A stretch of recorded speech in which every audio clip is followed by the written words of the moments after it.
오늘 말씀의 제목은 갈등의 깊이는 사랑의 가품으로 라는 제목으로 함께 말씀을 나누기 원합니다.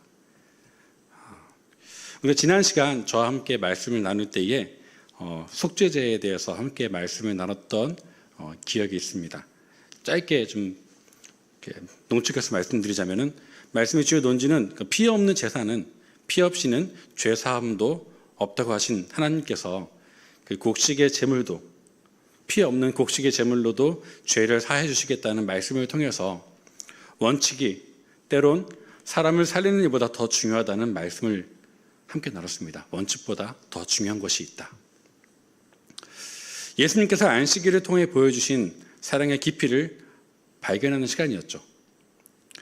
오늘은 속죄제 뒤에 있는 속건제에 대해서 함께 말씀을 나누고자 합니다. 지난 시간에 죄에 대해서, 죄의 프로세스에 대해서 잠깐 말씀을 드린 적이 있어요. 죄가 발생하면 그 죄 자체가 우리에게 생깁니다. 우리가 죄가 되는 거죠. 그 죄 때문에 우리에게 하나님의 진노가 임하게 되고 그 진노로 인하여서 하나님과 우리 사이의 관계가 깨지게 됩니다. 그래서 하나님 없이 살게 되니까 우리 마음대로 살게 되므로 죄를 짓게 되죠. 하나님께 또는 내 이웃에게 스스로에게 그 죄를 지면서 죄 가운데 살게 됩니다. 그 죄의 연결고리를 끊는 것이 바로 제사입니다. 속건제 말씀을 드리기 앞서서 잠깐 그 5가지 제사의 의미에 대해서 잠깐 좀 깊이는 아니고 얕게 좀 말씀을 한번 드려볼게요. 번제, 소제, 화목제, 속죄제, 속건제 5가지가 있죠. 번제는 히브리어로 올라라고 합니다. 영어로 burnt offering이라고 해서 태워서 올려드림이라는 뜻인데 레위기 1장 4절 보면은 번제에 대해서 말씀하십니다. 그는 번제물의 머리에 안수할지니 그를 위하여 기쁘게 받으심이 되어 그를 위하여 속죄가 될 것이라 라고 말씀하십니다. 지난주에 속죄제의 말씀을 드렸는데 오늘 번제도 보니까 속죄라는 말씀이 있죠. 근데 이 속죄가 속죄제에 있는 속죄라는 단어가 좀 다릅니다. 여기 나오는 속죄라는 말은 카파르라고 해서 덮다, 가리다 그런 의미를 갖고 있습니다. 무엇을 덮고 무엇을 가릴까요? 죄를 덮고 죄를 가린다는 의미가 있습니다. 그럼 무엇으로부터 우리 죄를 가리고 덮을까요? 하나님의 진노로부터 우리를 덮음으로 하나님과의 관계를 회복을 도모하는 것입니다. 번제가 속죄만 하는 것이냐? 아니에요. 번제에는 그 죄와 관련된 번제도 있지만 죄와 관련되지 않은 번제도 있습니다. 예를 들어서 하나님께서 아브라함한테 말씀하시죠. 내 아들 이삭을 번제로 드리라. 그죠? 그러면 아브라함이 죄를 졌기 때문에 이삭을 번제로 드리는 속죄를 이런 개념이 아니겠죠? 번제. 아브라함이 이삭을 드리는 번제. 그 의미를 좀 더 본다면은 하나님께 이삭을 온전히 드린다는 그런 의미가 있습니다. 그리고 좀 더 이제 뒤로 가보면은 다윗이 하나님께 번제를 드리는 부분도 나옵니다. 그럼 다윗이 하나님께 죄를 지었기 때문에 번제를 드리는가? 아니죠. 다른 의미입니다. 또 솔로몬의 1천 번제가 있잖아요. 그럼 1,000가지 죄를 지었기 때문에 1천 번제를 드리는가? 아닙니다. 여기서 드리는 이 번제의 의미는 온전한 헌신을 뜻합니다. 번제가 죄와 관련되어 있을 때는 속죄, 가리다, 하나님의 진노로부터 죄를 가리는 의미가 있고 죄와 관련되지 않은 의미로 드려질 때는 온전한 헌신, 전적으로 드려짐을 뜻하는 번제입니다. 올라. 소제는 민하입니다. 영어로는 기프트, 선물이죠. 마치 신하가 왕 앞으로 나아갈 때에 감히 나갈 수 없으니까 먼저 선물을 드리면서 나아가는 그런 의미의 단어예요. 조공이죠. 하나님께 나아갈 때 감사의 의미로 나아가는 제물이 바로 소제입니다. 간단히 그 다음에 화목제. 화목제는 우리가 잘 아는 단어로 이루어져 있어요. 쉘라밈 단어인데 유일하게 복수이지만 우리가 잘 아는 단어예요. 무엇이냐? 샬롬. 예. 샬롬은 무슨 뜻이냐? 평화입니다. 왜 그러냐? 이 화목제는 하나님과 우리 사이에 깨져 있는 그 관계를 회복하고자 드리는 제사예요. 죄와 관련돼서 드릴 때, 죄와 관련된 제사로 하나님께 드릴 때 이 화목제는 바로 깨어진 관계를 회복하는 제사입니다. 그렇다면 죄와 관련되지 않은 제사도 있겠죠? 바로 그것은 감사제라고 해서 하나님께 감사하고 싶을 때 드리는 제사예요. 또 하나, 그리고 서원제가 있습니다. 하나님께 서원하는 마음으로 무엇을 서원할 때에 나시린 서원 같은 그런 서원할 때 드리는 제사가 바로 화목제예요. 그리고 세 번째로 자원제가 있습니다. 이 자원제는 오늘 왠지 하나님께 제사를 드리고 싶어, 예배를 드리고 싶어 하면 그때 드리는 제사가 바로 자원제입니다. 오늘날 말하면은 구제 같은 개념입니다. 화목제는 죄와 관련돼서는 깨어진 관계를 회복하는 제사고, 죄와 관련되지 않아서는 세 가지, 서원제, 그리고 감사제, 그리고 자원제 이렇게 있어요. 감사제 드릴 때 그 감사의 의미로 나아갈 때는 어떻게 드리느냐? 고기가 먹고 싶을 때, 그런 때 있잖아요. 근데 그때 이제 성막에서는 그 광야에서는 그 도축을 할 수 없었어요. 그 도축하기 위해서는 소를 먹고 싶을 때는 제사를 드려야 되는 거예요. 그래서 제사를 드렸으면은 드린 것을 먹어야 되는데 하나님께서 말씀하시기를 감사제로 드린 그 소의 제사는, 그 감사제는 당일날까지만 먹어라 말씀하신 거예요. 소를 한 마리를 잡았어요. 뭐 제사장께 띄워줬겠죠. 나머지 부분을 오늘까지 다 먹어야 돼요. 다 드실 수 있으시죠? 못 드시죠? 그럼 어떻게 해야 될까요? 나눠 먹어야죠. 예, 농가 먹어야죠. 네. 그래서 감사제 드릴 때 함께 그 감사를 드릴 제목을 함께 데려가서 함께 제사를 드리고 기쁜 마음으로 나눠 먹는 것입니다. 그게 감사제예요. 그리고 속죄제, 지난번에 함께 나눴던 이 속죄제는 히브리어로 하타트입니다. 이것을 영어로 표현하면 영어로 말하기를 sin, S-I-N인데 바로 그냥 죄라는 뜻이에요. 내가 만약에 죄를 졌어요. 그럼 그 죄를 회복하기 위해서 한 가지 제사만 드려야 된다면 바로 속죄제를 드려야 됩니다. 나의 죄를 하나님께 나아갈 때에 이 죄가 온전히 사라지기 위해서는 이 제사를 드려야 하지만 내 죄가 사해지는 거예요. 제물로는 지난번 말씀드렸다시피 소, 양, 염소, 비둘기, 곡식 이 5가지 다 받아주십니다. 그렇게까지 하시면서까지 너희의 죄를 갖고 나와라. 그럼 너희 죄를 사해주겠다 말씀하신 하나님의 배려가 있어요. 마지막 5번째, 이제 오늘 함께 나눌 속건제인데요. 속건제는 히브리어로 아샴입니다. 아샴이란 히브리어의 원어의 뜻을 보면은 그 뜻에 보상과 배상이란 의미가 있어요. 속건제의 제물은 다른 제물과 다르게, 다른 제사와 다르게 유일하게 한 가지 제사로, 소제도 그렇죠. 곡식 듯이 속건제는 제물을 한 가지만 드릴 수 있어요. 어떤 제물이냐? 바로 순양입니다. 이 순양으로만 속건제를 드릴 수 있어요.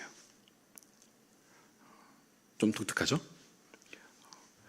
하나님께서 대한 속건제 법칙으로 본다면은 하나님께 대해서 죄를 짓는 부분이 있고 또 이웃에게 대해서 짓는 죄에 대해서 속건하란 말씀이 있습니다. 죄를 속한다는 속자와 또 허물 건자를 써가지고 속건제라는 말을 쓰는데 하나님께 대한 죄를 하나님의 성물을 더럽혔다든지 하나님께 부지 중에 죄를 지었을 때는 그에 대한 속건의 의미로 온전한 순양 한 마리만 드리면 됐어요. 근데 이웃에 대하여서 범죄했을 때 이웃에게 피해를 줬거나 상처를 줬거나 어떤 물질적인 피해를 줬을 때 주는 법칙은 하나님께 순양 한 마리를 드리고 또 그 사람에게, 누군지 모르지만 그 사람에게 피해를 준 그 물건에 대해서, 뭐 물품에 대해서, 짐승에 대해서 그 온전한 것에다가 5분의 1을 더해서 갚으라고 말씀하십니다. 그렇게 배상을 하라는 말씀이죠. 바로 그것이 속건제의 법칙입니다. 5분의 1만큼 더해서 갚음으로 죄가 사해진다는 말씀이에요. 이 법칙이 이웃과의 관계를 회복함에 필요한 제사라고 우리에게 말씀하십니다. 내가 마음속으로 죄를 지었다면, 그건 하나님과 관계겠지만 나로 인해서 누군가 피해를 입었다면, 누군가 상처를 받았다면, 마음이 아프다면 바로 그것은 우리가 회복하고 풀어야 된다는 의미를 품고 있습니다. 우리가 살면서 이렇게 관계를 맺으면서 갈등을 피할 수는 없겠죠. 일하다 보면은, 또 관계 맺다 보면은 어떠한 뭐 말이라든지 생각이라든지 행동을 통해서 내가 아닌 누군가한테 피해를 주거나 상처를 줄 때가 있습니다. 그 갈등은 관계를 무너뜨리고 또 신뢰를 상실하게 하면서 영혼에 상처를 남깁니다. 네. 나는 모르겠는데 나 때문에 저 사람이 상처를 받는 일이 생길 수 있어요. 또는 그 사람이 나한테 상처를 주기도 하죠.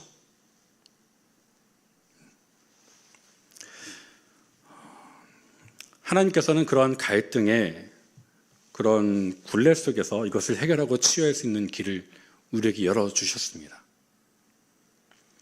오늘 본문 속에서 속건제를 통해서 하나님과 이웃 사이에 깨어진 관계를 회복하는 길을 우리에게 알려주십니다. 속건제는 단순히 율법일 뿐 아니라 우리에게 주시는 축복의 선물입니다. 어떻게 해야 되는지 함께 나누기 원합니다. 속건제는 하나님과의 깨어진 관계를 먼저 회복하게 합니다. 속건제는 하나님과의 관계를 회복하기 위해서 드린 제사라고 말씀드렸죠. 우리의 죄가 하나님과의 관계를 단절시키는 장애물이 되기 때문에 하나님은 그 속건제를 통해서 이 장애물을 제거하라고 말씀하십니다. 하나님과 우리 사이에 죄가 있을 때에 우리 그 죄 때문에 하나님의 그 거룩함으로 나아갈 수 없어요. 먼저 그 죄를 사하고 나오라고 말씀하신 겁니다. 죄는 하나님과의 연합을 방해하고 우리를 영적으로 눈을 멀게 만듭니다. 속건제는 이러한 장애물을 제거함으로써 하나님과의 연합을 회복하는 길이 됩니다. 마태복음 5장 23절 24절 말씀 함께 볼게요. 읽어보겠습니다. 시작. 예물을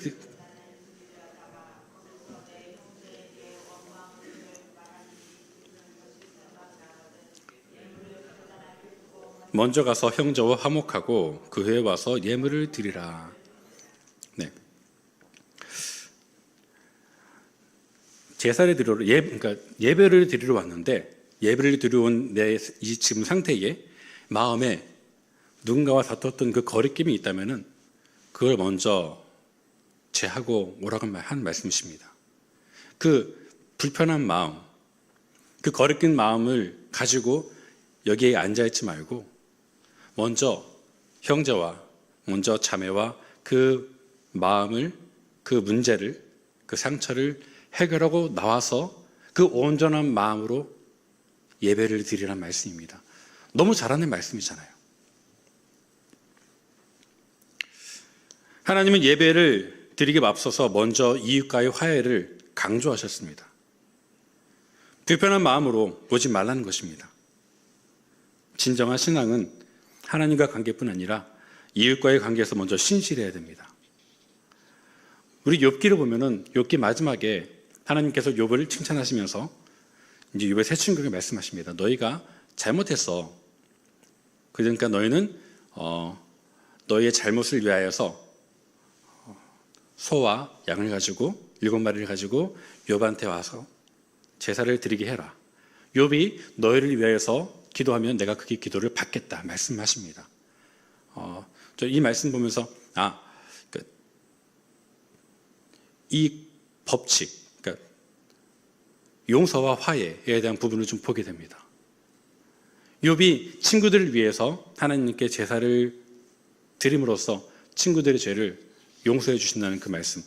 이게 우리에게 좀 질문을 던져줘요. 나는 나에게 그렇게 막말하고 나에게 찌르는 말과 상처 주는 말한 그 사람들을 위해서 하나님께 기도할 수 있는가? 네. 두 번째로 속건제는 이웃과의 관계를 회복합니다. 회복하라고 말씀하십니다. 속건제는 하나님과의 관계뿐 아니라 이웃과의 관계에서 적용되죠. 이웃에게 손해를 끼쳤다면 단순히 사과하는 것으로 끝나지 않고 배상을 통해서 관계를 온전히 회복해야 합니다. 레위기 6.5절이죠. 그 물건을 돌려보내되 그것을 돌려보내되 원물의 5분의 1을 더하여서 돌려보낼 것이며 라고 말씀하십니다. 온전히 이것과 그것에 대해서 5분의 1을 더해서 주는 것. 그렇게 해서 그 상처받은 그들의 그 마음을 일단 이걸로들 푸는 거예요. 이 나중에 좀 더 뒤에 얘기하겠지만 이 법칙에서도 좀 더 얘기하겠습니다. 세 번째로 속건제는 공동체를 밝히는 은혜입니다. 속건제는 단순히 개인적인 회개와 배상에서 끝나는 것이 아니라 그렇게 했을 때에 공동체 전체를 밝게 하고 하나님께 영광을 돌리는 은혜로운 모습이 됩니다. 우리가 서로 용서하고 그렇게 서로 상처받은 것에 대해서 사과하고 행동으로 보일 때에 이 공동체 내에서 그 모습이 밝게 빛나는 거예요. 자신의 잘못을 그냥 말로 그치는 것이 아니라 이제 이 잘못 이후에 내 삶의 태도가 진정성 있게 바뀌어야 한다는 것입니다. 잘못을 말했으면 그 잘못에 대해서 이제 이후로 내가 그렇게 하지 않아야지 라고 내 스스로 피터진 노력이 필요한 거예요. 개인과 개인의 잘못으로 끝나는 것이 아니라 공동체로 그 상황이 번지기 때문에 이것은 꼭 필요한 것입니다. 관계 사이에 죄가 틈타게 되면 관계가 깨어지죠. 이 깨어진 관계를 회복하기 위해서 속건제처럼 진심 어린 사과와 행동이 있어야 합니다. 그래야 상대방의 마음이 위로를 얻고 관계의 회복도 도모할 수 있기 때문입니다. 네. 내가 한 그 말이, 한 행동이 그 어떤 의미가 저 사람에게 상처가 됐다면 그것을 알았다면 용기 있게 사과하는 것이죠. 그리고 다시는 그렇게 하지 않기 위해서 노력하는 것입니다. 결론적으로 말씀드리면 속건제의 진정한 의미는 우리의 삶에 적용시켜야 됩니다. 속건제는 그냥 단순히 이렇게 했으니까 5분의 1만큼 갚어 이런 율법의 태도가 아닙니다. 요구가 아니죠. 그것은 하나님과의 관계를 회복하고 또 이웃과의 관계를 바로 세우는 축복의 선물이 됩니다. 그렇게 할 수 있는 기회를 주신 것이고 그렇게 하라고 우리에게 말씀하신 기회가 되는 거예요. 이 신앙의 형식적인 기복진앙으로 흐르지 않고 복음의 본질을 붙드는 길이 됩니다. 이번 주에 남은 한 주간 동안 하나님과의 관계를 갈아먹는 것이 있다면 그것을 점검하고 돌이키기를 바랍니다. 이웃과 화해할 일이 있다면 구체적인 행동으로 회복을 실천하시기 바랍니다. 속건제를 통해서 공동체를 밝히는 삶을 살아야 됩니다. 그렇게 깊어진 갈등을 사랑의 가품으로 해결하는 이 신교의 공동체가 되기를 축복합니다. 지금 자신의 마음에 누군가에게 피해나 상처를 준 것이 생각난다면 먼저 그것부터 해결하시기 바랍니다. 누구에게 가장 쉽게 상처를 주고 상처를 받을까요? 우리가 상처를 쉽게 주고 상처를 쉽게 받는 곳. 어디요? 맞아요. 가족이에요. 가족에게 많이 상처를 주고 상처받습니다. 자녀에게 상처 주고 상처받고 아내에게, 남편에게, 부모님에게 너무 가까이 있기 때문에 함부로 대하죠. 함부로 말하고. 근데 만약에 우리 가족이 나 때문에 예수님을 미워하게 된다면 슬프잖아요. 나 때문에 예수님의 복음이 들어갈 수 없다면 슬픈 일이잖아요. 그걸 알았다면 바뀌어야 됩니다. 예, 쉬워요. 그런데 어려워요. 네. 먼저 가장 우리가 할 수 있는 우리 입을 다스리시기 바랍니다. 언어를. 너 같은 건 너 때문에, 당신 때문에 이런 말들, 그 뒤에 나오는 무수한 티적인 말들, 거기에서 그걸 참을 수 없다면 그냥 조용히 있는 것도 방법이 될 수 있겠죠. 그냥 넘어가지 마시기 바랍니다. 상처를 줬다면 충분히 사과하시고 용서를 구해야 합니다. 창피하죠. 좀 오글거리고 남사스럽고 미안해. 내가 너한테 그렇게 말했던 것 내 진심은 아니었어. 이제 그런 말 안 하려고 노력할게. 이렇게 시작할 수 있습니다.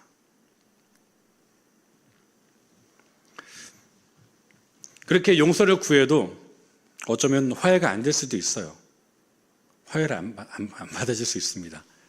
화해가 안 될 수 있어요. 하지만 그렇다 할지라도 우리는 용서를 구하고 용서를 구하면 받아야 됩니다. 그게 우리의 몫이에요. 용서하는 것. 화해가 안 될 수 있어요. 저도 저에게 상처 준 그 어떤 사람이 저에게 이제 이미 과거를 묻혀진 사람이겠지만 제 마음에서 용서를 했어요. 하지만 화해가 안 된 사람도 있을 수 있어요. 하지만 용서하십시오. 용서는 할 수 있잖아요. 용서하는 것은 그 사람 모르겠습니다. 하지만 우리 자신을 위해서 용서하시기 바랍니다. 거기서 자유가 시작됩니다.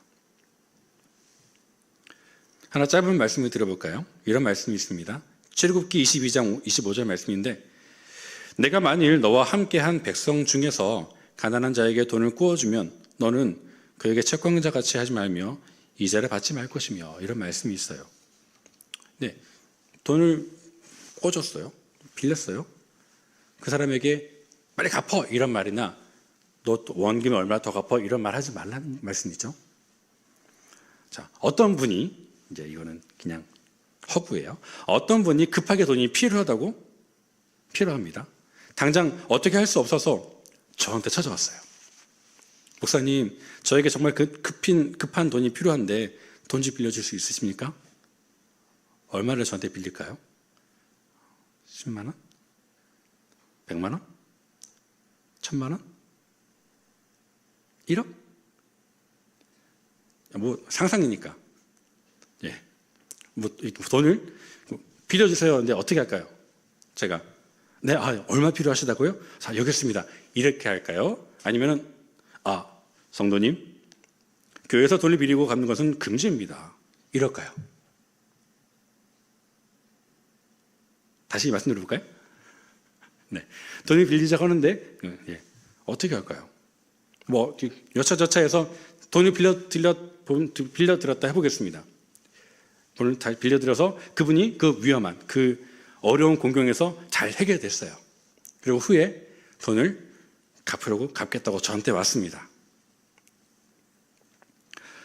목사님 너무 감사합니다. 제가 어려울 때 빌려주셔서 그 돈으로 제 어려움을 잘 극복했어요.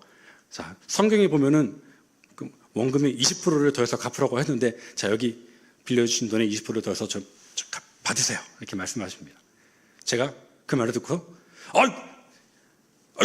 출애굽기 말씀 보시면은 이자 하지 말라고 하셨을 때 그냥 원금만 주시면 돼요. 그 어려운 일 그거 잘 해결됐으니까 전 그걸로 감사하니까 그냥 그렇게 하시면 됩니다. 무슨 소리세요? 좀 말씀대로 20%를 더해 드릴게요. 이런 상황이 벌어진다면은 참 아름답겠죠. 물론 저는 빌려드릴 돈이 없습니다. 네, 제 능력이 이게. 근데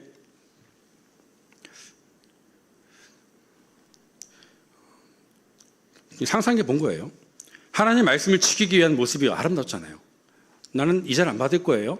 무슨 소리세요? 이자를 받으셔야죠. 이런 모습. 그런데 이거를 반대로 뒤집어 보면은 이런 상황이 되죠. 자, 돈을 갚을 때에 아니 빌려준 돈에 20%를 더해서 갚아야지. 말씀대로 갚아야지. 무슨 소리세요? 출애굽기 말씀에 이자를 받지 말라고 했잖아요. 그냥 원금만 받으세요. 이런 상황도 생길 수 있겠죠. 이자 받지 마세요. 이자 줘야 돼. 이런 상황도 있을 거잖아요. 그러면 자, 이자 안 받을 거예요. 받으세요. 이자 받아야 돼. 받지 마세요. 이런 상황이 있다면은 이거 좀 너무 극과 극이니까 요 가운데로 한번 와볼게요. 자, 돈을 빌렸어요. 빌렸는데 자, 빌린 것에 대해서 자, 너무 잘 썼어요. 자, 이자를 받으세요. 하는 사람이 있다면은 당연히 거기에 대해서 받을 마음이 있었기 때문에 받는 사람도 있을 거예요. 이자 내놔! 했을 때에 미리 주려고 준비를 했어요. 이자를. 그런 부분이 있다면은 또 한 부분에서는 이자 안 받을게요. 그냥 원금만 주세요 했을 때에 저분이 이자를 줄 마음도 없었어요. 이런 상황도 있다는 거죠. 이 가운데쯤에서는. 자, 이게 우리 사회에서 살아가는 세상의 모습이 있을 수 있어요. 물론 교회 내에서는 금전거래 안 하시는 게 가장 아름답습니다.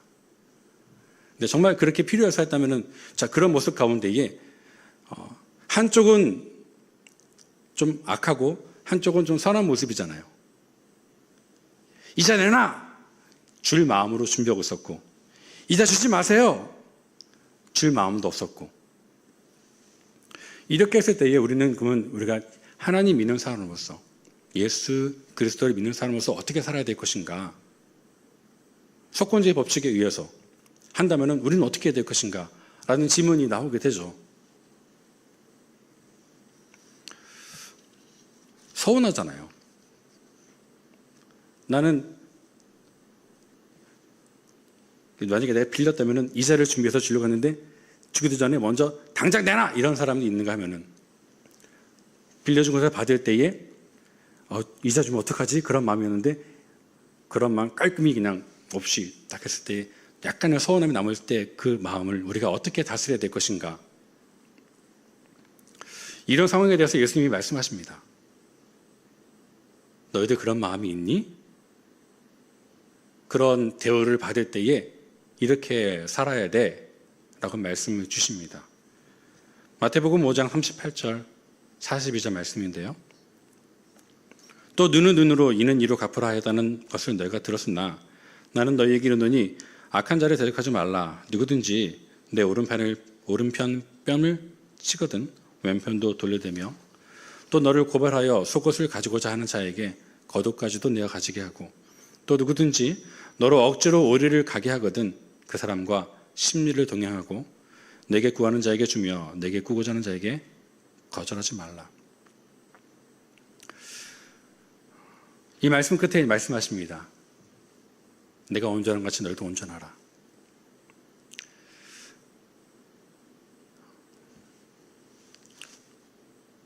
주라. 때리면 맞으라. 좀 억울하죠. 근데 예수님께서 그렇게 하라 말씀하십니다.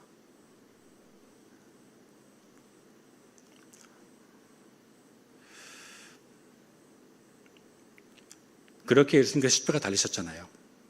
우리가 속건제 제물로서 우리가 지었던 죄를 대신 지신 것처럼 먼저 우리 가족에게 내가 먼저 다가갔을 때 용서를 구할 때에 비웃을지라도 용기 있게 나아가시길 바랍니다. 용서를 구하시고 그 시작부터 통하여서 우리 가정에 천국을 경험하는 우리 모두가 되기를 축복합니다. 우리 함께 기도하겠습니다. 우리를 위해 친히 속건자가 되신 예수님의 마음을 담게 하소서. 그리고 이웃과의 관계 속에 그 온전함을 누리게 하여 주옵소서라고 우리 다 함께 간절한 마음으로 주여 3번 외치고 기도하겠습니다. 주여, 주여, 주여.